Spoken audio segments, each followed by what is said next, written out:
दोस्तों 2 दिन पहले आपको एक पेयर XAU USD की रेकमेंड की गई थी, जिसमें बताया गया था एक पूरा टेक्निकल एनालिसिस। उसमें बताया गया था कि अगर आपको गोल्ड को ट्रेड करना है डॉलर के साथ, XAU USD की जो पेयर है उसमें, तो हमने बताया था आपको। ये 9 जुलाई को ये वीडियो बनाई गई थी। अगर आप चैनल पे जाओगे तो ये वाली वीडियो आपको मिल जाएगी, based analysis how to trade XAU USD। Okay. और वो रिलीज की गई थी 9 जुलाई को। ये वाली वीडियो 9 जुलाई को रिलीज की गई थी। तो 9 जुलाई को कुछ इस तरह से, अगर आपने वो वीडियो नहीं देखी है तो वीडियो देख ले। इसी पर्पज से नहीं कि क्या ट्रेड करना है, बट उसमें आपको बताया भी गया था कि कैसे ट्रेड करना है। ओके। तो ये दिन 9 जुलाई, ये वाला जो डेटा आपको नजर आ रहा है, ओके, ये सेशन ब्रेक जो है दोनों, तो उसके बीच ये जो डेटा नजर आ रहा है, वहां पे हमने बताया था कि ये जो ब्लैक आप देख रहे हो वो रेजिस्टेंस हमने खींचा था, और ये जो ब्लैक लाइन है वो था सपोर्ट। और क्या बताया गया था आपको कि अगर इसके ऊपर ब्रेकआउट होता है और फिर सपोर्ट बनता है तो वो वाले केस में आपको बाई करना है। और अगर मार्केट यहाँ से नीचे गिरेगा, प्राइस नीचे फॉल करती है, और यहाँ पे कहीं पे आपको अगर सपोर्ट नजर आता है तो यहाँ पे बाइंग बनती थी। अब हुआ क्या कि मार्केट पूरे दिन यहाँ पे ये बीच में चला। फिर ये बीच में ही, जब हम ये एनालिसिस भी आपको बताया गया था, तो ये प्राइस एक्शन जो थी वो दोनों जो लाइन थी सपोर्ट और रेजिस्टेंस उसके बीच में थी। तो ना ही अभी कोई सपोर्ट दिख रहा था, ना ही ब्रेकआउट दिख रहा था। तो उसके लिए आपको वेट करना था। एक न्यूज़ भी आया था बीच में। वो न्यूज़ था कुछ 7:30 बजे के करीब। ये वाला जो आप देख रहे हो, ये वाली लाइन 6:30, 7:30, ओके, ये न्यूज़ का टाइम था। 6:30 से 7:30 कुछ मॉनेटरी पॉलिसी थी यूएस में, वो कुछ डिक्लेयर होने वाली थी। तो उसको ज़्यादा वो मैटर नहीं करता है, मीन्स थोड़ा उसमें क्या होता है कि थोड़ा जिगजैग पैटर्न आ जाती है। लेकिन हमने जो अपनी सोच बनाई रखी थी, इसीलिए वो दिन भी मैंने ये डिस्कस नहीं किया कि 6, 6:30, 7:30 बजे, ओके, मॉनेटरी पॉलिसी पे कुछ डिक्लेरेशन था। ओके। तो उस पे हमने ज़्यादा फोकस नहीं किया। और वैसे भी न्यूज़ वाला जो भी मैटर होता है वो ज़्यादा टेक्निकल्स में वो चीज़ें मैटर नहीं करती है। ओके, क्योंकि थोड़ी झिकझैक रहती है। अब हमने क्या बताया था कि अगर ब्रेकआउट होता है, और ब्रेकआउट कैसा ब्रेकआउट होगा, तो आपको सीधी एंट्री लेनी है। और अगर ब्रेकआउट में ये हो जाए कि बड़ी सी कैंबल कैंडल बनती है ब्रेकआउट पे, तो फिर आपको रुकना है। फिर यहाँ पे कहीं पे सपोर्ट बनेगा, फिर आपको ट्रेड करना है बाइंग के लिए। ओके। और दूसरा था कि नीचे अगर ये वाले सपोर्ट पे अगर प्राइस आएगी और छोटे वाला स्टॉप लॉस मिलता है अगर नज़दीकी, तो यहाँ पे हम, यहाँ पे कोई मतलब हमें हैमर वगैरह मिल जाती है तो वो बाई करेंगे। लेकिन एक देखिए, ये एक जिगजैग पैटर्न दो बनी। ओके।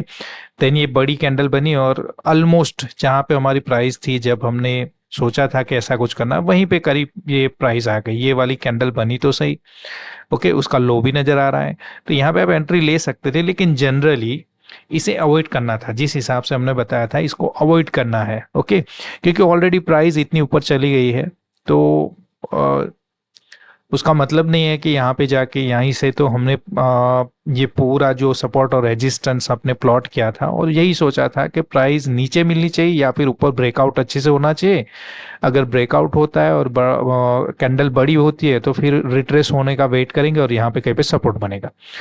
तो वो दिन ऐसी कोई अपॉर्चुनिटी बनी नहीं, क्योंकि ये न्यूज़ का भी दिन था। तो ऐसी कोई अपॉर्चुनिटी मिली नहीं जहाँ पे एक प्रॉपर एंट्री ली जा सके। दूसरे दिन क्या हुआ? दूसरे दिन प्राइस ने यहाँ से ब्रेकआउट दिया। देखिए, ये वाली कैंडल। अब मैंने वो पिछली वाली वीडियो में भी आपको बताया था कि कैंडल्स दो तरह की रहती है। अब ब्रेकआउट पे भी मैंने वो वीडियो में भी बताया था कि कैसे, कौन सी, किस तरह से ब्रेकआउट, अगर ब्रेकआउट पे सीधी एंट्री लेनी है तो कैंडल कैसी होनी चाहिए, और अगर ब्रेकआउट पे एंट्री नहीं लेनी है, थोड़ा रिट्रेस होना देना है मार्केट को। मीन्स हो सकता है ये कैंडल बहुत बड़ी हो जाए तो फिर रिट्रेस होकर फिर यहाँ पे आएगी, बाइंग करना है। ऐसा कुछ हमने सोच के रखा था। अब ये वाली जो कैंडल है, तो मैंने बताया था कैंडल दो तरह की, एक वॉलेटिलिटी कैंडल होती है जिसमें लिक्विडिटी काफी रहती है, जिगजैग ज्यादा नजर आता है, और दोनों तरफ वीक रहती है। जैसे ये वाली कैंडल सब देख लीजिए, यहाँ पे भी देख लीजिए, ये वीक नजर आ रही है, ऊपर नीचे वीक लंबी लंबी खींची नजर आ रही।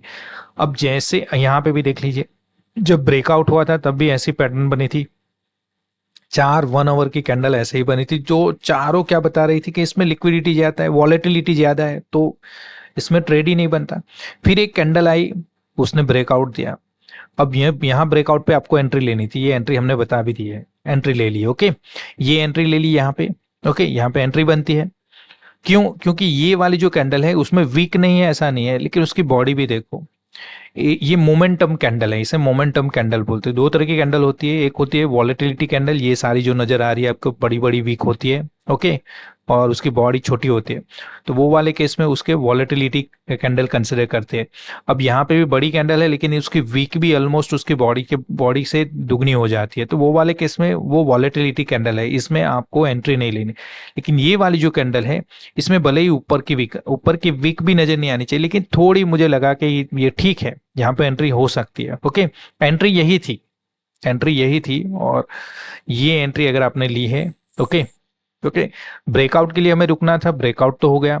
अब आप बोलोगे ये वाली जो वीक नजर आ रही है, ये हाई नजर आ रहा है, ये तो न्यूज वाला डेटा है, न्यूज वाला डेटा है, तो इसे कंसिडर करो ना करो, फिर भी ये एक मोमेंटम कैंडल बनी थी जिसने ये वाला लेवल ब्रेकआउट कर दिया था। ये फेक ब्रेकआउट भी हो सकता है, ओके, इसकी वजह से। लेकिन चीजें समझनी है आपको, प्राइस एक्शन जो समझता है, देखिए ये कैंडल है, ये कैंडल है बड़ी वाली, ये वाली कैंडल है, ये वाली कैंडल है, ये वाली, आपको ये मोमेंट ही पकड़ना है कि देखिए यहाँ पे ग्रीन कैंडल बनी, फिर ये वाली, फिर ये वाली, फिर ये बनी, फिर थोड़ा रिट्रेसमेंट, फिर बनी, तो बस यहाँ से ये जज कर सकते हो आप कि ये वाली जो कैंडल है वो ही ब्रेकआउट कैंडल है। ओके, अब इसके लिए आप रुकते कि अगर ऊपर जाए फिर प्राइस रिट्रेस हो, तो यहाँ पे कोई ऐसा भी बंदा होगा कि जिसने यहाँ पे एंट्री नहीं ली है। ओके, इस वजह से कि उसको लगा थोड़ा रिस्क है, क्योंकि ऑलरेडी यहाँ पे विक खींची हुई है, तो अब ये रेजिस्टेंस की तरह काम करेगा, तो अभी भी ब्रेकआउट नहीं हुआ है। ओके, रिस्क लेना नहीं चाहता, तो वो वाले केस में क्या हुआ, मार्केट यहाँ तक गया, फिर से यहाँ से देखिए ये वाली कैंडल देखिए, अब ये ग्रीन वाली जो कैंडल है वो देखिए, ये मोमेंटम कैंडल होती है। ओके, और वो सपोर्ट पे ही बनी है, तो यहाँ से भी कोई एंट्री ले सकता था। हो सकता है कि कल के दिन में किसी ने यहाँ पे एंट्री ली है, अगर उसको प्राइस एक्शन अच्छे से समझ में आती है तो यहाँ पे एंट्री ली होगी। अगर कोई बंदा ऐसा है कि जो ज्यादा रिस्क लेना नहीं चाहता था, तो उसने रिट्रेस होने दिया, लेकिन रिट्रेस होने के लिए पूरा एक दिन निकल गया, फिर ये कैंडल बनी दूसरे आज के जो सेशन ब्रेक हुआ, और सुबह ही आपको मिल गई ये वाली, ये तकरीबन 3:30 को रात को ये कैंडल मिली थी, तो यहाँ पे एक एक प्रॉपर मोमेंटम कैंडल मिली कि यहाँ से बाइंग थी, तो यहाँ से करो या यहाँ से, दोनों केस में एंट्री करी भी है, तो ये है आपकी एंट्री। ओके, हमने इसे कंसिडर कर लिया कि ये थी एंट्री।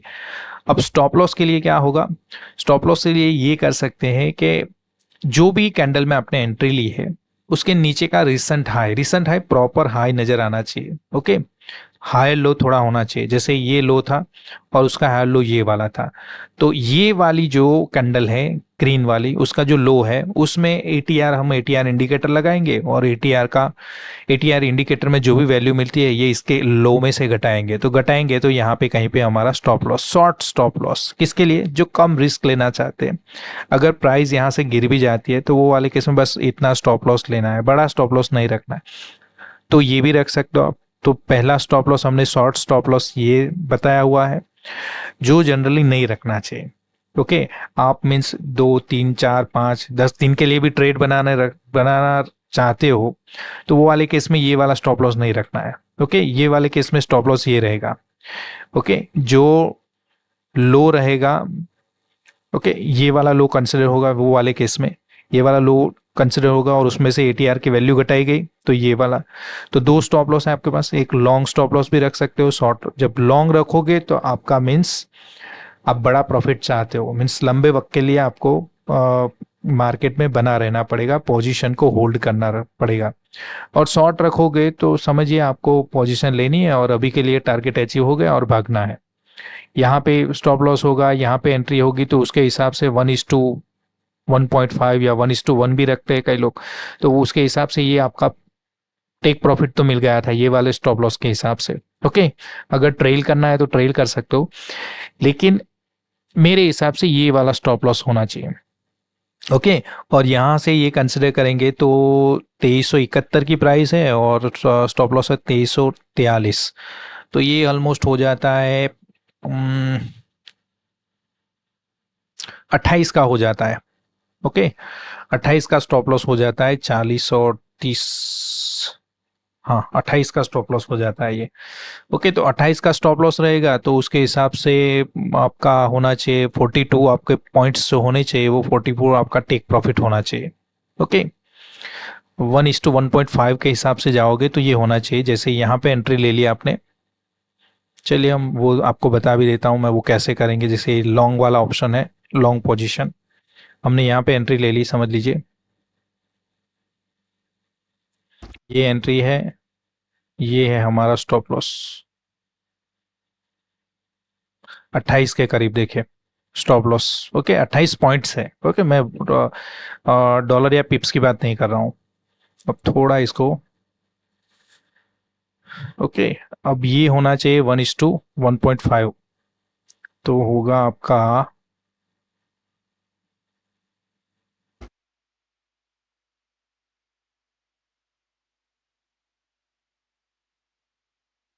ये 1:5। ओके, 1:1.5। ओके, तो ये आपका टेक प्रॉफिट होना चाहिए। हाँ, हो सकता है क्योंकि प्रीवियस कितने हाइज है। ओके, तो ये वाला आपका लेवल रहेगा। अगर आपने ये वाला स्टॉप लॉस कंसिडर किया है तो आपका प्रॉफिट, टेक प्रॉफिट, पहला जो टेक प्रॉफिट है वो ये रहेगा, जो ऑलमोस्ट हो जाता है 43। ओके, 43 पॉइंट्स का है। 28 का स्टॉप लॉस है, 43 का आपका प्रॉफिट है, तो 1:1.5 हो जाता है। अब यही वाले केस में एंट्री तो आपने वही ली है, लेकिन आपका स्टॉप लॉस अगर करीब हो जाता है थोड़ा, और वो है 2358 के, 2358 के करीब हो जाता है, तो फिर ये टारगेट हो जाता है 3 गुना। लेकिन अपने को 1.5 गुना चाहिए, तो वो वाले केस में आप आओगे, देखिए ये हो जाता है आपका, एंट्री होगी आपकी 2371 पे, स्टॉप लॉस आपका होगा 2358 पे, और आपका जो टारगेट है वो है 20 पॉइंट का। स्टॉप लॉस है आपका 13 पॉइंट का और टारगेट है आपका 20 पॉइंट का। देखिए आप देख सकते हो। अब यहाँ पे कौन सा लॉट में आपको बाई करना है नहीं करना है वो आप पे डिपेंड करता है, लेकिन ये कुछ, ये एक तरह की एंट्री बनती है जिसमें ऑलमोस्ट समझ लीजिए कि 90% तो आपको प्रॉफिट मिला था जो भी आपने रिस्क लिया है। ओके, तो वो रिस्क के हिसाब से 1:0.9, तो आपको 90% तो आपको 90% का मुनाफा मिल चुका था। तकरीबन 1:1 का रेशियो तो कंप्लीट किया था इसने, लेकिन 1:5 जाना है तो अभी बाकी है। ओके, तो डिपेंड करता है, लेकिन यहाँ पे होल्ड रखना है आपको और वो आपका टारगेट अचीव होना चाहिए। ओके, तो देखिए ये एक एंट्री यहाँ पे बनी थी, अदरवाइज आज सुबह यहाँ पे भी एंट्री बनती थी। ओके, तो ये भी है, अभी भी प्राइस रिट्रेस हो रही है। अब एक लाइन भी खींची है, एक लाइन भी हमने यहाँ पे ट्रेंड लाइन खींच के रखी हुई है, जस्ट अ मिनट। देखिए ये ट्रेंड लाइन हमने खींची है और अच्छे से ये मीन्स चार्ट पे फिट बैठती हुई नजर आ रही है कि ये ट्रेंड बना हुआ है, अप ट्रेंड। ओके, प्राइसेस यहाँ पे गिरती है और फिर यहाँ से बाइंग आती है बार बार। ओके, ये थोड़ा बहुत कुछ नजर आया है, लेकिन ये न्यूज वाला डेटा था और ये बनता है कभी कभी। ओके, जैसे पैर एक्सआईयू यूएसडी की पैर वैसे ही काफी वॉलेटाइल रहती है, लेकिन ये वाला जो लेवल है वो सपोर्ट बना हुआ, तो हो सकता है यहाँ से प्राइस ऊपर भी चढ़ी जाए। ओके, ये ब्रेकआउट दे रही है, यहाँ से ब्रेकआउट दे के ऊपर चली जाए, या फिर यहाँ से थोड़ी रिट्रेस होगी और फिर से प्राइस ऊपर ही, तो ऊपर ही जाने वाली है। और हमने जिस हिसाब से पूरा टेक्निकल एनालिसिस कर से जिस हिसाब से ट्रेड एग्जीक्यूट किया है या ट्रेड बनाया है, उस हिसाब से ये रिट्रेस होगा फिर से, और फिर से वो ऊपर जाएगा, तो ये चलता रहेगा। ओके, तो प्रॉपर ट्रेड बना हुआ है। मैंने जस्ट आपको इसलिए बताया कि ये 2 दिन पहले आपको ये चीज़ें बताई गई है और उस पे व्यूज़ नहीं मिले हमें। इस पे 23 व्यूज़ है, तो थोड़ा डीमोटिवेट हो गए हम, लेकिन फिर भी मैंने सोचा कि चलिए वो बताना चाहिए आपको कि ये कुछ हुआ था। आपने वो वीडियो नहीं देखी तो प्रॉपरली देख लीजिएगा, उसमें बताया था वॉलेटाइल कैंडल क्या होती है, मोमेंटम कैंडल क्या होती है, ब्रेकआउट पे कैसे ट्रेड करना है, ओके। कैसे प्राइस रिट्रेस होने पे आपको बाय का ट्रेड करना है, क्यों बाय का ट्रेड करना है और क्यों सेल का ट्रेड करना है, वो सारी चीज़ें वो वीडियो में बताई गई थी। काफ़ी इंफॉर्मेटिव थी वो, मेरे हिसाब से वो वीडियो जो बनाई थी इंफॉर्मेटिव थी।